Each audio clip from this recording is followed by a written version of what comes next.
Assalamualaikum warahmatullahi wabarakatuh. Salam sejahtera untuk kita semua. Perkenalkan, saya Rustiana, SHMH, salah satu dosen tetap Fakultas Hukum Universitas Widya Agama Mahakam Samarinda dengan NIDN 1107107705. Dalam kesempatan ini, saya akan memaparkan tentang mata kuliah yang saya ampuh di Prodi Hukum, yaitu Hukum Administrasi Negara. Mata kuliah Hukum Administrasi Negara merupakan mata kuliah wajib Prodi yang terdiri dari 4 SKS dengan kode HK209 dan berada pada semester 2. Diharapkan mata kuliah ini dapat memberikan kemampuan dan pengetahuan yang mendalam tentang dasar-dasar dan prinsip hukum yang mengatur administrasi negara. Salah satu kewajiban saya sebagai dosen, saya telah menerapkan Tridharma perguruan tinggi, diantaranya adalah bidang pengajaran, di mana pada bidang ini saya menetapkan sistem pembelajaran yang mengacu pada DIA, yaitu Delivery Interaction Assessment. Pengertian delivery merupakan suatu proses bagaimana saya menyampaikan materi pengajaran sehingga dapat diterima baik oleh mahasiswa. Materi yang saya sajikan di sini mengacu pada capaian pembelajaran lulusan atau CPL. Dari mata kuliah ini, dari CPL menurunkan 6 CPMK, kemudian dari CPMK akan dibagi menjadi 32 kali pertemuan tatap muka pembelajaran dan sudah termasuk ujian tengah semester dan ujian akhir semester. Capaian pembelajaran lulusan terdiri dari 4 aspek, yaitu yang pertama ada sikap, pengetahuan, keterampilan umum, dan keterampilan khusus. Kemudian terdapat 6 capaian pembelajaran mata kuliah. Capaian pembelajaran pertama yaitu mampu menjelaskan tentang negara, pengertian negara, hukum, dan hukum administrasi negara. Peristilahan pengertian hukum administrasi negara, ruang lingkup hukum administrasi negara, hubungan hukum administrasi negara dengan hukum hak tata negara, ilmu negara, dan ilmu lain, dan sumber-sumber hukum dalam hukum administrasi negara. CPMK yang kedua, mampu menjelaskan tentang kedudukan, wewenang, dan tindakan hukum pemerintah, keputusan tata usaha negara, instrumen pemerintah. CPMK yang ketiga, mampu menjelaskan tentang barang milik pemerintah atau negara dan asas-asas umum pemerintahan yang baik atau yang disingkat dengan AAUPB. CPMK yang keempat, mampu menjelaskan tentang perlindungan hukum dalam hukum administrasi negara, pertanggungjawaban hukum dalam hukum administrasi negara, dan penegakan hukum dalam hukum administrasi negara. CPMK yang kelima, mampu memahami tentang peradilan tata usaha negara atau PTUN dan fungsi tugas dan wewenang Ombudsman Republik Indonesia. Dan yang terakhir CPMK yang keenam, mampu menjelaskan tentang peristilahan, dasar hukum, pelayanan publik, maksud tujuan, asas, dan ruang lingkup pelayanan publik. Adapun bahan kajian dalam mata kuliah Hukum Administrasi Negara, mahasiswa akan mempelajari 15 bahan kajian. Bahan kajian tersebut dipilih dan dipilah dari 5 bahan buku. Bisa dilihat bahan buku yang saya pilih atau merupakan kajian di dalam Hukum Administrasi Negara.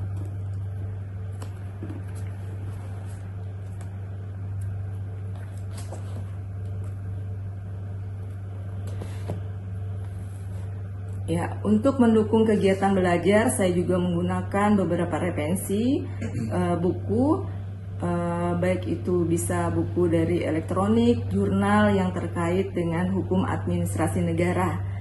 Itulah model delivery yang saya sampaikan dalam proses belajar yang saya bawakan. Selanjutnya, aspek interaction adalah proses yang terjalin antara dosen dan mahasiswa guna mencapai capaian pembelajaran. Adapun sistem interaction yang saya lakukan di kelas yaitu sistem SLC, yaitu Student Learning Center, di mana sistem tersebut menempatkan mahasiswa sebagai subjek pembelajaran, sehingga peserta didik akan belajar lebih aktif, kreatif, mandiri, dan inovatif sesuai dengan kemampuan individu masing-masing. Sistem SLC dalam pembelajaran saya terdiri dari 3. Yang pertama, pembelajaran interaktif, yaitu dosen memaparkan materi di dalam kelas dan menyisipkan pertanyaan kepada mahasiswa, serta meminta pendapat mahasiswa. Kemudian yang kedua, ada small group discussion atau diskusi. Metode ini melibatkan antara kelompok mahasiswa dan pengajar untuk menggali dan mengetahui topik-topik tertentu atau isu hukum yang sedang tren saat ini. Kemudian yang ketiga, ada self-studying learning, yaitu metode pemberian tugas kepada mahasiswa seperti tugas membaca dan membuat ringkasan. Kemudian platform yang saya gunakan dalam sistem pembelajaran yaitu ada Siakat Sepima, di mana menu di dalam Sepima mahasiswa bisa mengisi absensi dan lainnya. Itulah model aspek yang saya terapkan dalam perkuliahan yang saya bawakan. Selanjutnya saya masuk di proses asesmen, di mana aspek asesmen ini merupakan penilaian untuk mengukur kemampuan mahasiswa secara objektif dalam menerima materi pembelajaran. Indikator metode penilaian saya yang saya berikan terdiri dari tugas 30%, UTS 30% dan UAS 40%. Hasilnya 100%. Kemudian hasil asesmen yang saya lakukan dengan harapan mahasiswa dapat mengetahui cara penilaian saya secara transparan dan objektif. Sebagai penutup, itulah tadi aspek yang saya terapkan di dalam pembelajaran yang terdiri dari aspek delivery, aspek interaction, dan asesmen yang disingkat dengan DIE. Selanjutnya saya akan menampilkan proses pembelajaran atau micro teaching di kelas. Terima kasih. Assalamualaikum warahmatullahi wabarakatuh.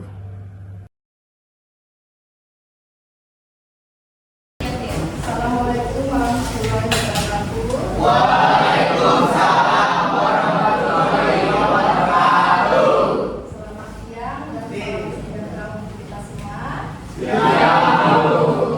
Baik, untuk memulai perkuliahan ini sebelumnya kita berdoa terlebih dahulu ya. Tolong Kating dipimpin untuk berdoa terlebih dahulu. Marilah kita berdoa menurut ajaran kita masing-masing. Berdoa dimulai. Berdoa selesai. Baik. Bentar saya absen terlebih dahulu ya. Titus Yonelius Rio Marco ya. Kita hari ini melanjutkan materi perkuliahan terkait dengan penegakan hukum kajian di dalam hukum administrasi negara dan macam-macam sanksi dalam hukum administrasi negara. Sebelum kita masuk ke materi, kita mereview kembali untuk pembelajaran Jumat kemarin ya. Pembelajaran Jumat kemarin itu tentang apa? Tentang perlindungan hukum kajian dalam bidang hukum perdata dan hukum coba direview kembali yang kajian dalam hukum perdata dan dalam bidang hukum publik. Silakan salah satu. Ya, silakan. Kalau perlindungan hukum dalam bidang perdata itu dia mengatur hubungan antar individu dan fokusnya itu melindungi hak-hak dan kepentingan individu. Terus sumber hukumnya itu ada kitab undang-undang perdata dan undang-undang pokok agraria. Terus kalau misalnya perlindungan hukum dalam bidang publik itu tidak fokus untuk melindungi hak-hak warga negara dari tindakan atau kebijakan pemerintahan. Sumber hukumnya itu ada Undang-Undang Dasar 1945, terus ada Undang-Undang Nomor 30 Tahun 2014. Ya. Berkaitan dengan perlindungan hukum pidana dan hukum perdata, itu tadi sudah direview kembali oleh teman kalian. Nah, terkait dengan Bukan, misalnya, apakah ketika di dalam hukum administrasi negara, ketika tidak ada perlindungan hukumnya itu akan terjadi apa? Nah, ini terkait dengan publik dan hukum perdata, ketika tidak ada perlindungan hukumnya maka akan terjadi pelanggaran di bidang perdata maupun di bidang hukum. Itu ya. Oke, itu yang pembelajaran minggu lalu. Sekarang kita melanjutkan materi kita hari ini yang berkaitan dengan penegakan hukum di bidang administrasi dan sanksi yang diterapkan di bidang administrasi juga. Nah, ini masih ada kaitannya dengan perlindungan hukum, adanya perlindungan hukum, kemudian setelah adanya perlindungan hukum, bagaimana penegakan hukum itu ditegakkan di bidang administrasi. Nah, seperti yang kita ketahui ya, ini mereview kembali yang berkaitan dengan apa sih artinya hukum administrasi negara. Coba hukum administrasi negara. Kemarin waktu kita UTS sudah ada itu ya, menurut Rajuti, menurut para ahli. Nah, menurut kalian apa sih hukum administrasi negara itu? Tanya.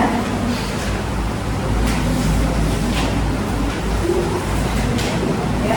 Kalau menurut saya hukum administrasi negara itu yang mengatur tata cara atau pelaksanaan pejabat dan sebagainya di negara. Ya. Jadi di sini ya garis besarnya di dalam hukum administrasi negara itu merupakan salah satu cabang ilmu yang mengatur berkaitan warga negara dan pemerintahan, itu intinya ya. Jadi kemarin yang kebingungan, kesulitan untuk memahami apa itu hukum administrasi negara itu sebenarnya nggak susah ya. Nggak susah sebenarnya hukum administrasi negara itu. Kemudian hukum administrasi negara itu berfokus kepada tindakan-tindakan pemerintah. Apa saja tindakan-tindakan pemerintah itu? Ini bisa dilihat ya. Tindakan-tindakan pemerintah itu seperti seorang ASN yang sudah diserahi tugas dan kewenangan. Bagaimana mereka menjalankan tugas dan kewenangan mereka di dalam pemerintahan. Itu merupakan tindakan-tindakan pemerintah. Kemudian apa sih tujuan utama hukum administrasi negara itu? Untuk menegakkan terkait dengan hukum administrasi negara ini, yaitu untuk menjamin adanya kepastian hukum, baik itu di dalam perbuatan untuk menjalankan tugas dan kewajiban seorang ASN maupun di dalam membuat peraturan perundang-undangan, itu ya. Dan kemarin juga sudah kita bahas masalah asas-asas hukum pemerintahan yang baik. Salah satu asasnya ada asas kepastian hukum. Kemudian mengapa perlu diadakan penegakan hukum? Apakah penting perlu diadakan penegakan hukum di dalam hukum administrasi negara? Penting nggak? Penting. Ya.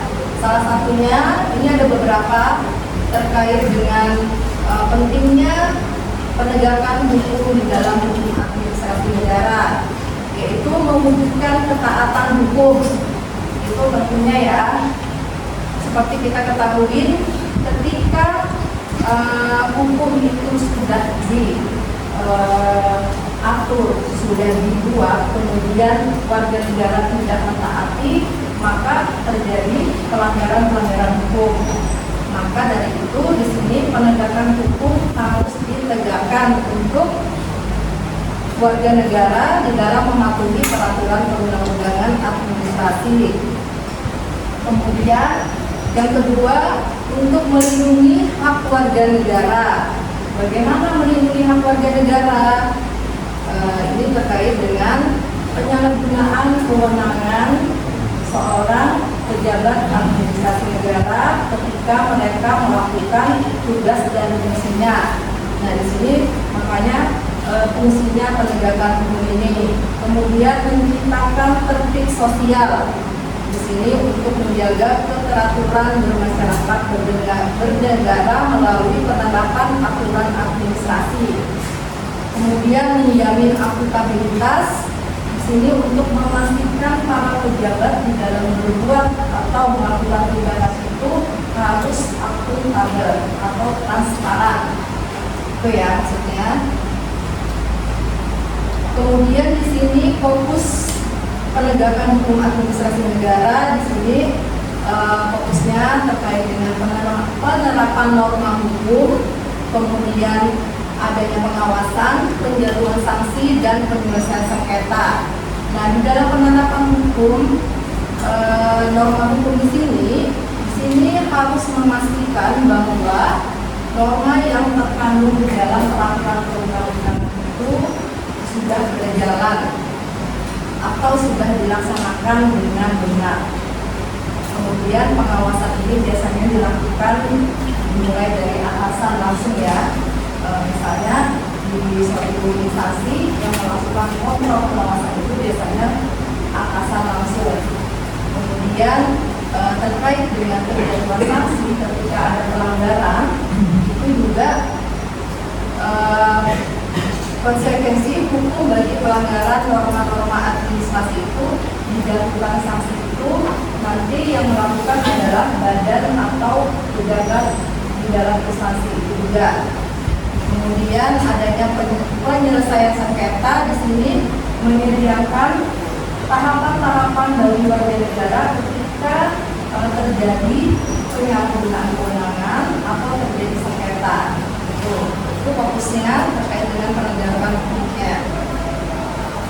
Kemudian di sini ada dua bentuk terkait dengan penegakan hukum administrasi, yaitu di sini penegakan hukum preventif, artinya di sini mencegah terjadinya pelanggaran.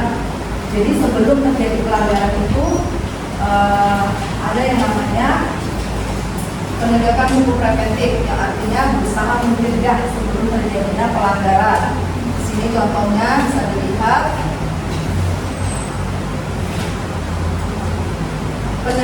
penerbitan izin pengawasan terkait dengan sebelum kegiatan sosialisasi peraturan.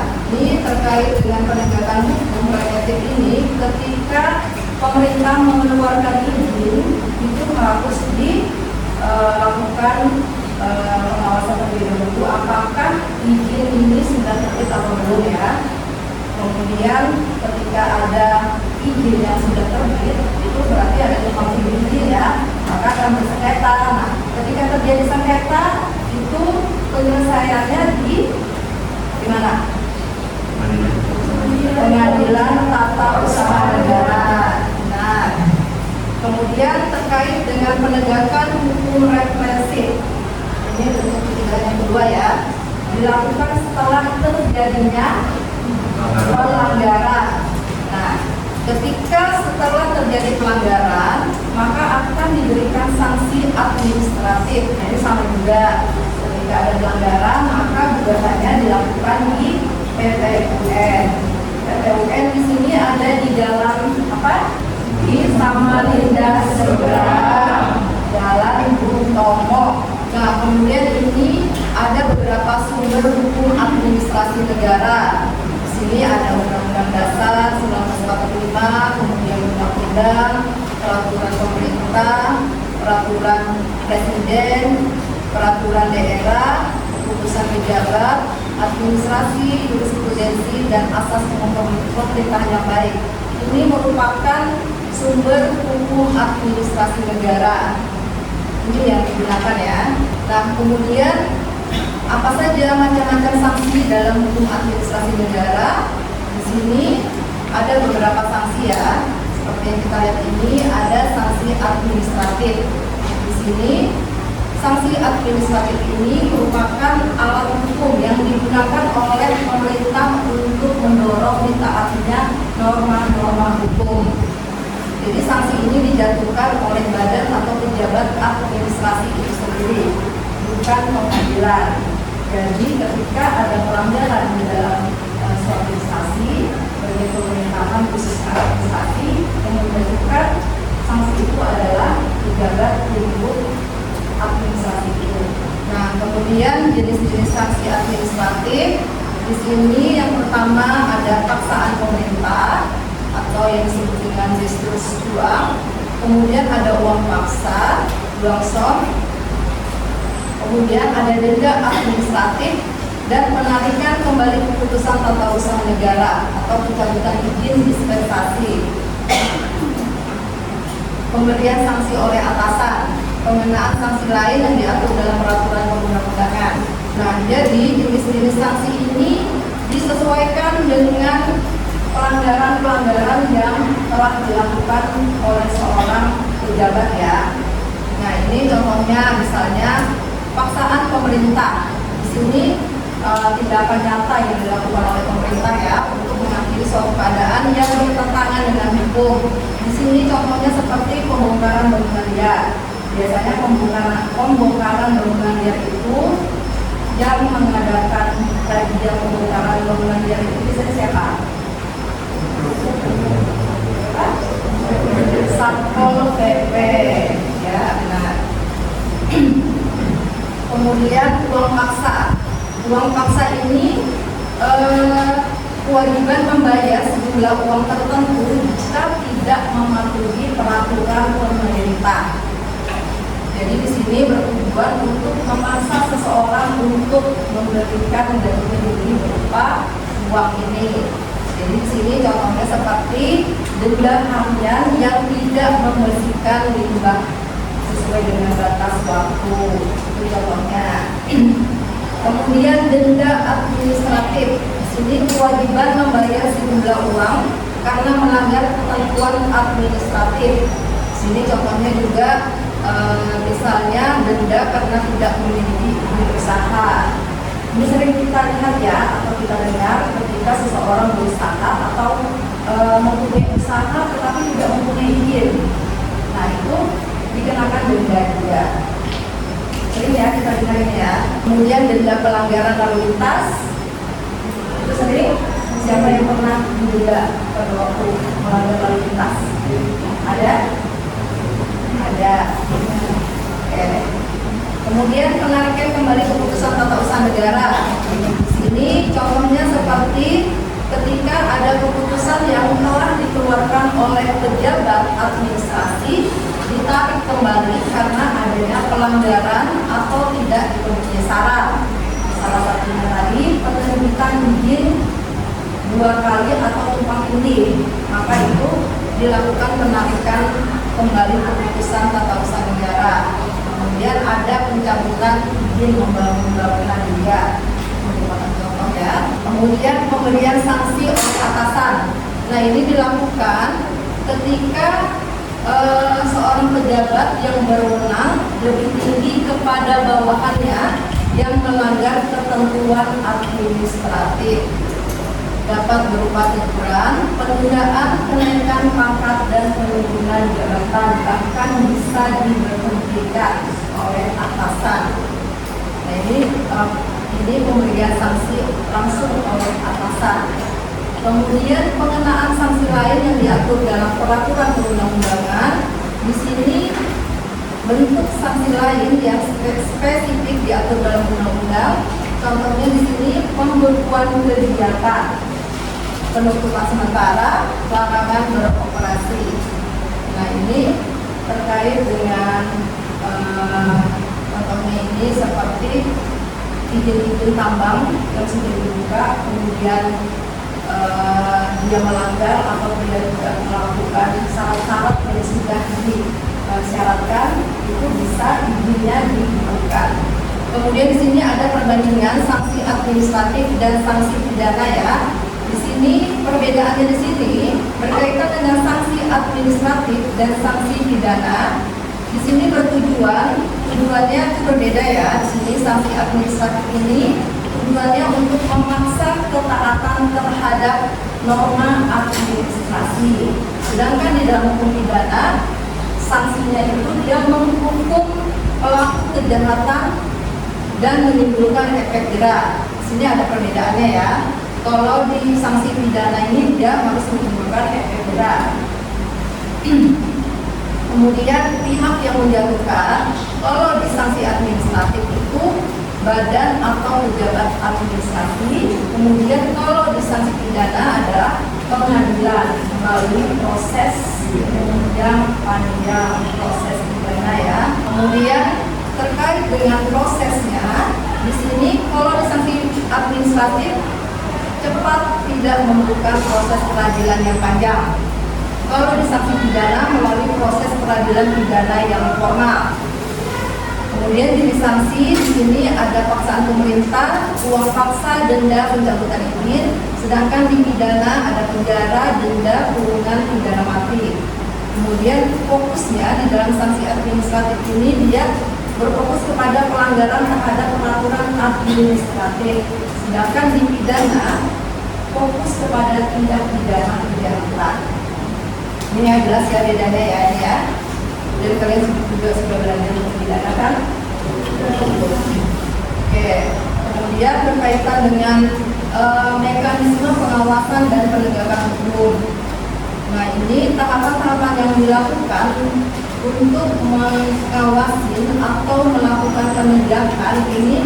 Yang pertama dilakukan oleh pengawasan internal, baik itu oleh atasan langsung, Inspektorat Jenderal, BPKP, Badan Pemeriksa Keuangan Pembangunan. Kemudian pengawasan eksternal. Nah ini secara eksternal ini dilakukan oleh Dewan Perwakilan Rakyat setempat, kemudian ada Ombudsman RI, kemudian ada Komisi Pemberantasan Korupsi Masyarakat. Nah ini pengawasan secara eksternal ketika ada pelanggaran hukum. Kemudian ada Peradilan Tata Usaha Negara, yaitu sebagai badan bagi masyarakat untuk mengajukan gugatan ketika masyarakat mengalami kerugian. Kemudian di sini kesimpulan, jadi di sini bahwa penegakan hukum di dalam administrasi negara itu merupakan sangat esensial untuk mewujudkan pemerintah yang bersih, akuntabel, dan melindungi hak-hak warga negara. Kemudian sanksinya juga merupakan instrumen yang penting bagi pemerintah untuk mentaati terhadap aturan. Kemudian diperlukan upaya berkelanjutan untuk memperkuat mekanisme pengawasan dari pusat sampai penegakan hukum administratif demi terwujudnya tata kelola pemerintahan yang baik. Bisa dipahami? Bisa. Baiklah, kalau misalnya sudah tidak ada pertanyaan, saya akhiri. Terima kasih atas perhatian kalian semua. Semoga kalian sukses menjadi seorang pejabat administrasi yang baik dan benar. Amin.